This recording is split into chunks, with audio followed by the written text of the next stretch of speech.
Assalamualaikum warahmatullahi wabarakatuh. Perkenalkan, nama saya Fitri Azhara, NIM 221054-3007. Pada kesempatan kali ini, saya akan mempresentasikan materi dari mata kuliah Ekonomi Moneter. Materi yang akan saya sampaikan adalah the RS Curve, the Monetary Policy and Aggregate Demand Curve, Aggregate Demand and Supply Analysis, the Phillips Curve, and the Short Run Aggregate Supply Curve, dan yang terakhir adalah Monetary Policy Theory. Langsung tanpa memperpanjang, langsung saja kita mulai ke materi yang pertama. Nah, materi yang pertama itu adalah IASCOR. Sebelumnya kita akan membahas plan expenditure.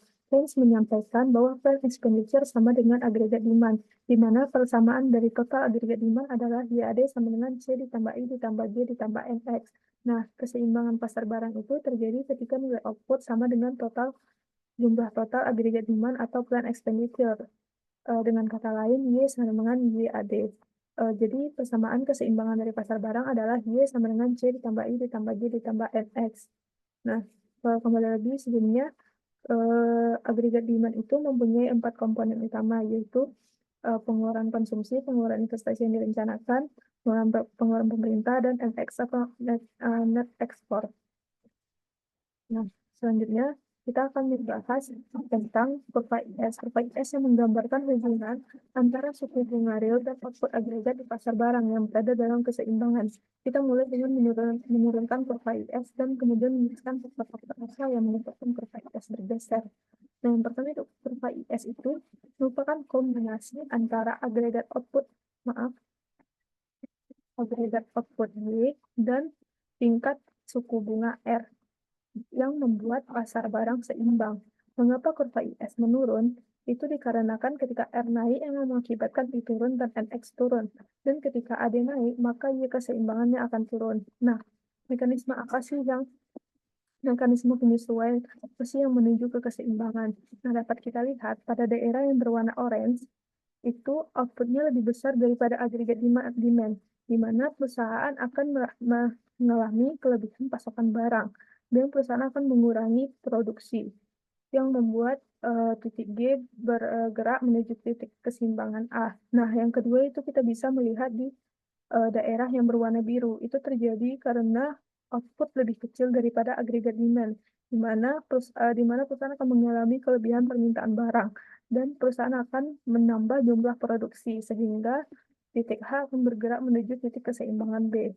Nah, selanjutnya kita perhatikan bagaimana kurva agregat demand. Selanjutnya kita akan melihat bagaimana IS curve bergeser atau shift in the IS curve.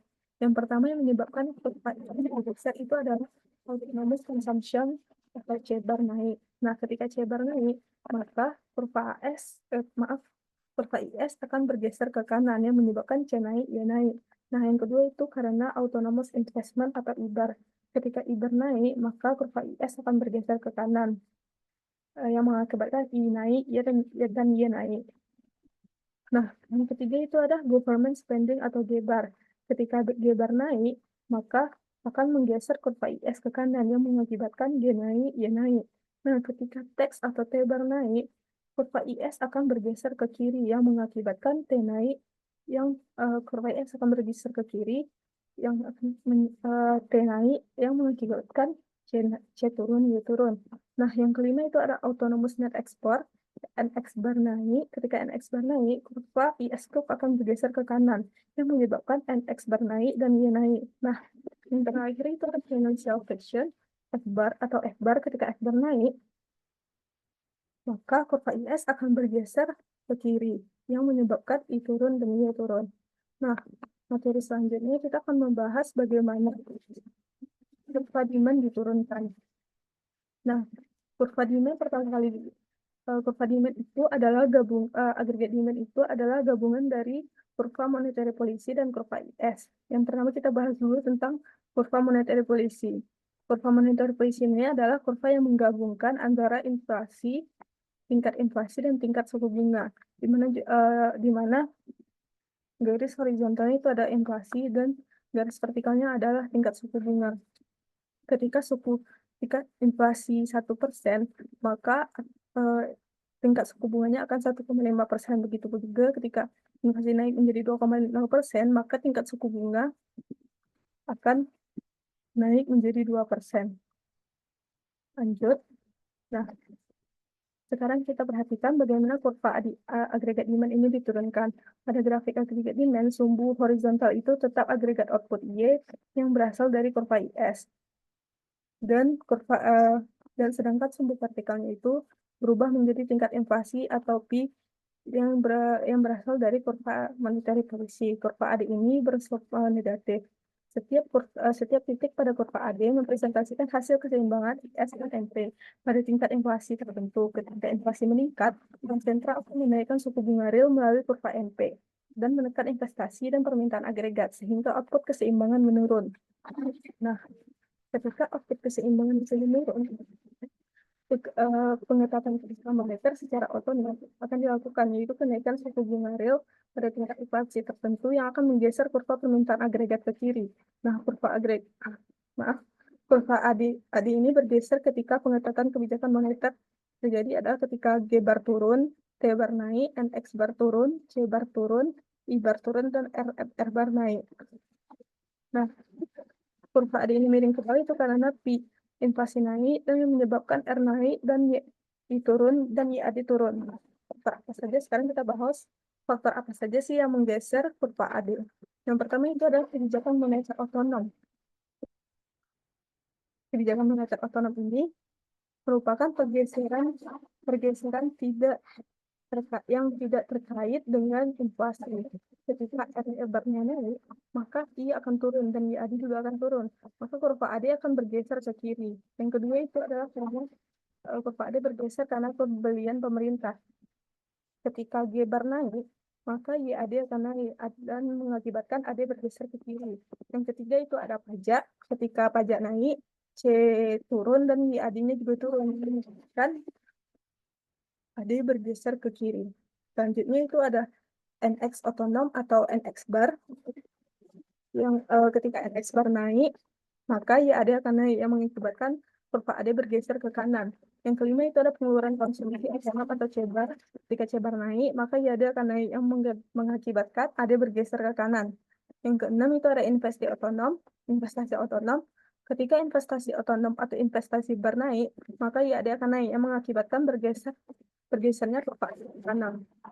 Selanjutnya itu ada gesekan ke keuangan atau financial fraction F bar. Ketika F bar naik, I akan turun dan YAD akan turun yang mengakibatkan bergesernya kurva AD ke kiri. Nah, kita persingkat. Jadi AD itu bergeser ke kanan ketika R bar turun, G bar naik, T bar turun, dan X bar naik, C naik, I naik, dan financial fraction-nya turun. Sebaliknya, kalau AD bergeser ke kiri. Nah, selanjutnya, ini itu kita akan membahas long run AS dan short run AS. Nah, kurva long run AS itu berbentuk vertikal pada output potensial. Ini mencerminkan bahwa dalam jangka panjang output ditentukan oleh faktor real seperti teknologi, tenaga kerja, dan institusi, bukan oleh inflasi. Nah, berbeda lagi kalau pada kurva short run. Pada kurva short run AS, ini berslope positif. Kemiringan ini muncul karena kekakuan upah dan harga. Ketika output meningkat di atas potensial, biaya produksi meningkat dan produksi menaikkan harga, sehingga inflasi meningkat. Nah, mari kita lihat bagaimana kurva long run AS dan short run AS bergeser. Kurva long run AS itu bergeser ketika yang pertama itu ada peningkatan jumlah total modal dalam perekonomian. Yang kedua itu peningkatan jumlah total tenaga kerja. Yang ketiga itu peningkatan teknologi yang tersedia.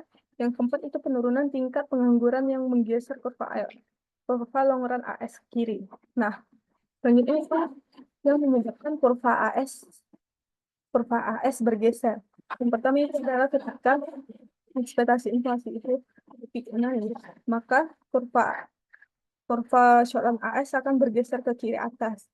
Yang kedua itu ketika inflasi atau P naik, maka kurva AS akan bergeser ke kiri atas. Dan yang ketiga, yang terakhir adalah ketika kesenjangan output naik atau Y dikurangi YP naik, maka akan menggeser kurva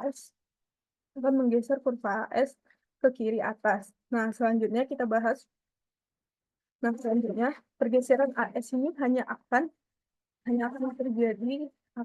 berhenti ketika maaf, hanya akan berhenti ketika output kembali ke tingkat potensialnya dan perekonomian kembali berada pada kurva AS jangka panjang. Selanjutnya, kita akan membahas perpotongan agregat agregat demand dan short run agregat supply dan agregat demand dan long run agregat supply.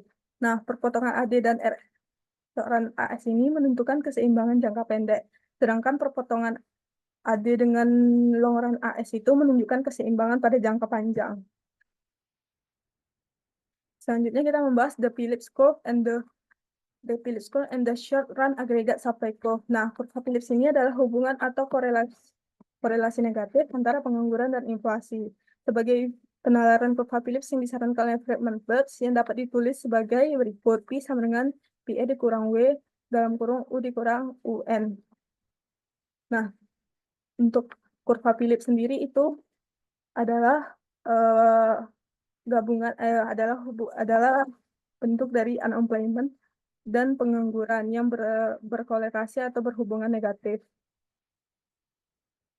Selanjutnya, materi selanjutnya itu adalah monetary policy theory. Monetary policy theory itu adalah monetary policy theory. Untuk shock permintaan agregat, Bank Sentral dapat menstabilkan inflasi dan output secara bersamaan. Namun untuk shock penawaran sementara, seperti lonjakan harga energi, Bank Sentral menghadapi trade-off antara stabilitas inflasi dan stabilitas output. Dalam kondisi zero lower bound, kurva NP menjadi hampir datar pada tingkat suku bunga 0. Dalam grafik ISMP, penurunan inflasi tidak lagi mendorong penurunan suku bunga real. Akibatnya, kurva AD menjadi kurang responsif dan mekanisme penyesuaian otomatis melemah. Nah, dalam situasi ini, Bank Sentral harus menggunakan kebijakan non-konvensional yang bertujuan mempengaruhi ekspektasi inflasi secara tidak langsung menggeser kurva NP dan AD. Kita sampai pada akhir materi, yaitu kesimpulan. Kesimpulannya adalah kerangka IS dan monetary policy, agregat demand, agregat supply, dan Phillips yang dikembangkan oleh Niskin menunjukkan bahwa dinamika output dan inflasi merupakan hasil interaksi antara pasar barang, kebijakan moneter, serta mekanisme penyesuaian harga dan ekspektasi. Kurva IS menegaskan peran suku bunga real dan kondisi keuangan dalam menentukan permintaan agregat. Sementara kurva monetary policy mencerminkan peran aktif bank sentral melalui aturan kebijakan berbasis inflasi. Interaksi keduanya membentuk kurva agregat demand yang menggabungkan inflasi dengan output. Di sisi penawaran, perbedaan antara short run AS dan long run AS menegaskan bahwa kebijakan moneter hanya mempengaruhi output dalam jangka pendek, sedangkan dalam jangka panjang output ditentukan oleh faktor real. Phillips curve sendiri memperkuat kesimpulan ini dengan menunjukkan tidak adanya trade-off antara inflasi dan output pada jangka panjang. Dengan demikian, kebijakan moneter efektif dalam menstabilkan inflasi dan siklus bisnis, tetapi memiliki keterbatasan struktural, terutama dalam menghadapi shock penawaran dan kondisi zero lower bound. Mungkin hanya sekian yang dapat saya sampaikan. Saya mohon maaf jika banyak kesalahan. Terima kasih atas kesempatan yang telah diberikan. Saya sudahi. Wassalamualaikum warahmatullahi wabarakatuh.